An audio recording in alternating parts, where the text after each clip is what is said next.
1200 superjet. Way more water and quiet it down, give it some back pressure, so I'm really hoping that that works pretty good. And so we can drill a hole up this thing's backside, like metal's old school. How dare you assume that only boys watch this show?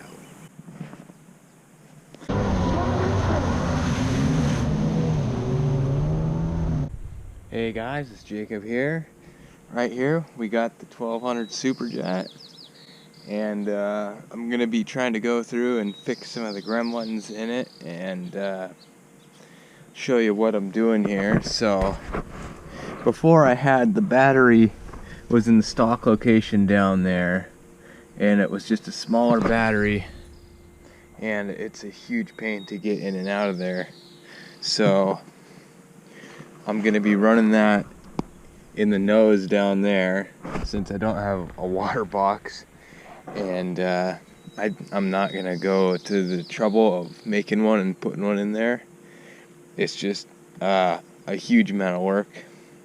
So yeah, I'm just gonna be putting it up there. And if you didn't know already, we got 2 water ports going right into the exhaust where the water box would be. So right now I'm just running the single cooling with this guy going straight into there, and that's all I've been running in the past, but I'm going to be running a separate line straight from the pump straight to the water box, so it should give it way more water and quiet it down, give it some back pressure. So I'm really hoping that that works pretty good. It's still going to be really loud, but I think it will be like you know, kind of reasonable. But yeah, so we're doing that, and I'm not totally sure what I'm doing about the battery itself. But yeah, with the lithium one, we had some problems with that, so I have to figure out what we're doing with that. But on another note, here's the hood. It looks really beat up because I air chiseled the baffling out of the inside to fit around the pipe, as you can see in here. And so the whole times we've been riding it, it's just kind of been like a scary dance of, oh, don't tip it over because it'll fill up with water and sink. And so what I'm going to be doing is cutting all the vents and sealing up one side of the hood, the side that's over the top of the exhaust, and I'm going to be baffling the intake side and putting all the vents on that side of the hood. So it may not be perfect, but it's pretty much the easiest way for me to do it and have it be somewhat of like a factory-ish reliable setup. So I'm gonna go ahead and do that, and I don't know, I'm not gonna probably give you that much instructions, but I'll try to, you know, just put up some footage to show kind of what I end up doing to it. Alright, so I am going to cut out the vent from this side, and I'm going to stick it in front of this vent, so we'll have double the vents on the intake side. And then I'll close it back up with the material we removed from here. We'll use that to close up this side. And then we'll epoxy it all together, and that'll be step 1. Alright, so here we go. I got this little vent cut out, and it's gonna go right here. So yeah, I'm trying to think of I could try to make it look really nice and have it follow along these perfectly, but I don't think it's really gonna look that great anyway. So yeah, I think I'm just gonna put it in whatever way is easiest. Peeps, alright, so yeah, I'm covered in dust, but this is what we got going on. Boom, twice the intake on that side, and then that's what we're gonna use to shut up the other side.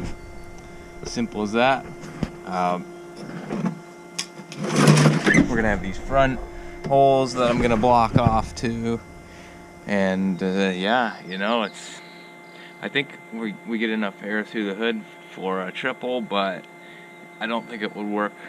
It seems like it's probably cutting off the air quite a bit if we would just shut that side up and left it, you know, with half the air breathers. So I think this will work pretty good. Alright, so here's what we got now. We've used the other side to plug each other up.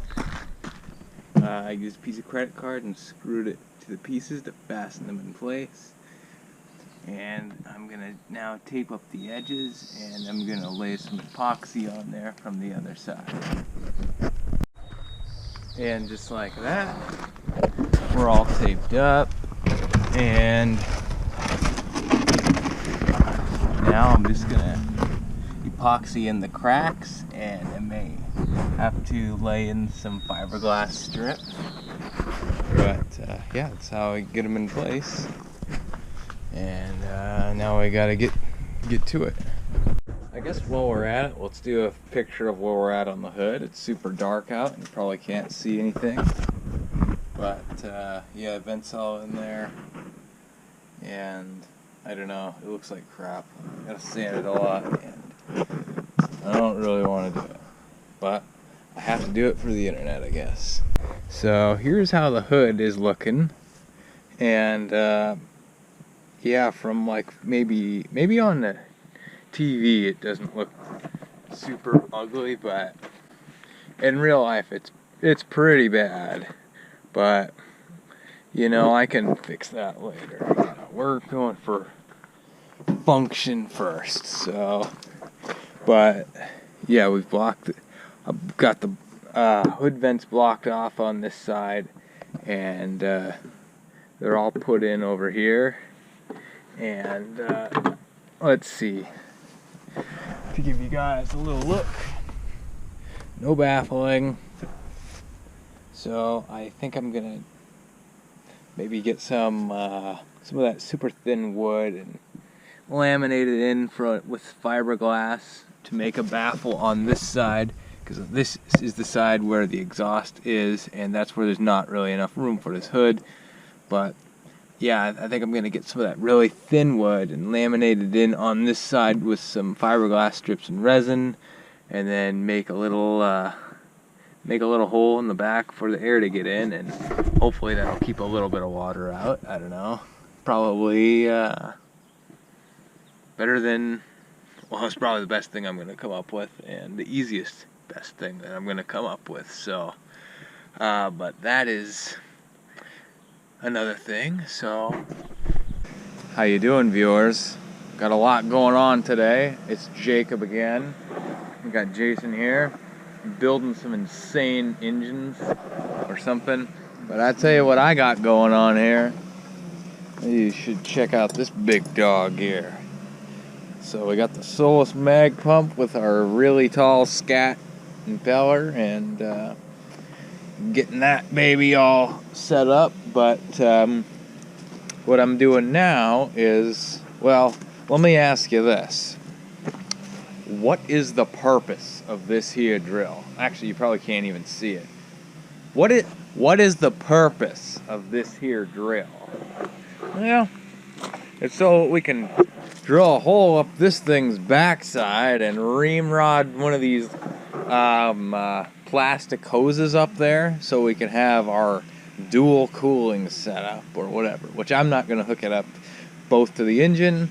So it's actually just so I can have another water line that goes straight into the exhaust that makes it less loud. So yeah, and I've never had a ski that had dual cooling that like ran good and I liked. So maybe I don't know how to set them up. Maybe I don't know how to put 3 pissers on a ski or something like that. But I don't do the whole dual cooling thing because I don't really care. It's never really mattered often. But I had a ski with dual cooling. Tell us about your ski with dual cooling. My ski with dual cooling didn't really run that good, and so I switched it to single cooling, and then it ran better. So I think it kept it too cool. Yeah. Yeah, I feel like I remember he had his superjet that had it, and I had some ski that had it, and we'd always get like wet spark plugs, so we were always running 2 pissers with the 2 cooling lines, and probably would have helped if we added another 1 or 2, but I don't know. But I'm gonna get to it. So the first step in here is to figure out where we're gonna stick the next cooling line in. How about there? Looks like there's room there. That's probably the only spot I'm gonna put it. And I looked inside the ski, and there's sort of a place that you can get to with your hands on the inside bulkhead. So, yep, I guess I'm gonna be drilling it in right there.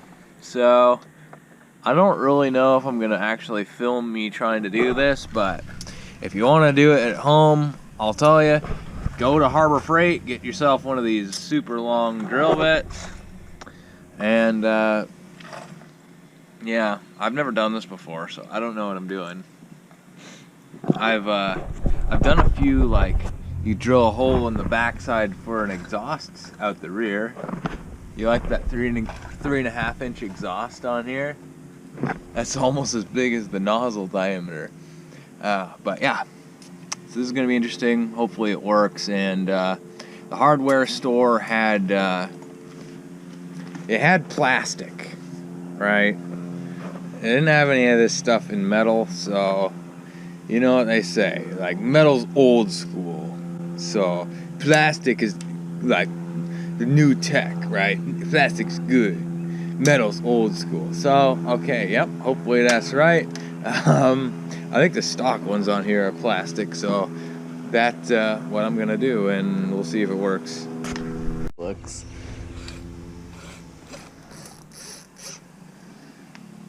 Right. Yep. Got her all set up. Now, you guys probably wonder, well, how do you know where it's gonna go inside the ski? Well, you just kind of guess and hope for the best. In this case, there's a bunch of engine crap in there, and if it goes inside at a bad spot, it'll be really annoying. But hopefully I'll get it. Man, this is a long dog. What if this drill bit's so dull it doesn't even work? It's just gotta go through. Oh yeah, oh yeah. See that? She's in. Now it's just gotta go through a bunch of this foam crap. Wow, this is way easier than I thought it was going to be. Alright, wherever she comes out, nobody knows. Hey, maybe you can get the shot of the inside. Let's see if I can. It'll be like the clipping of the ribbon to open a business. I don't know if I can see. If I had a light, maybe.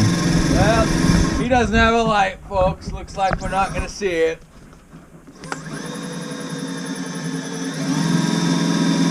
What if this is like a steel thing I'm drilling into? You see it? You see it? I don't see it. I'm trying to get a light in there. Man, what if this is in like the worst spot possible? I'm sure this camera is. Oh, we saw it. Is it in a good spot? I mean, I saw it. I don't know if the camera saw it. I think you'll like it. Am I gonna be like? It's like really at the bottom, though. Oh, well, that's not what I wanted, but whatever. What the hell? Oh. Yeah, by Give like, us a reaction. by like, he means, oh, why does it have to be there? No. Huh. Real contrast here. Yeah. Attitude going into it. So, you know, it's plastic, so hopefully I'll be able to just bend it up and be able to get a hose over it. So, There you go. so, yeah, that's what's up. So, you're not gonna, you can't even see that. Yeah, basically, it came out like right on the bottom, and it's really close to the edge. It came out like halfway in the bottom. And just kept... Well, I don't think that drill bit has the juice to go like that. So hopefully it works. I bought 2 sizes of this stuff, the 3/8 kind and the bigger kind. And since it's going to be easier to do the 3/8 since it's a 3/8 drill bit, I'll probably be doing that. So, all right, we're going to try this out. All right, boys, check it out. I ground me a little chamfer on the edge of this stick to help it guide itself and slip in a little easier. Hold on. How dare you assume that only boys watch this show? I don't know. So I'll tell you what. I'm using this here Yamalube for this. You know, I'll use this on all my Yamaha stuff that I need something to. This is tire mount lube for dirt bikes. So yeah, it's gonna do a little bit of this crap on there to make it slide in because I tried it and it was really difficult. So check it out. We got our hole that you probably can't see. Maybe you can. And we're just gonna, oh yeah. So it actually is working because we use a 3/8 drill bit. It's 3/8 inch pipe. So yeah, it's working.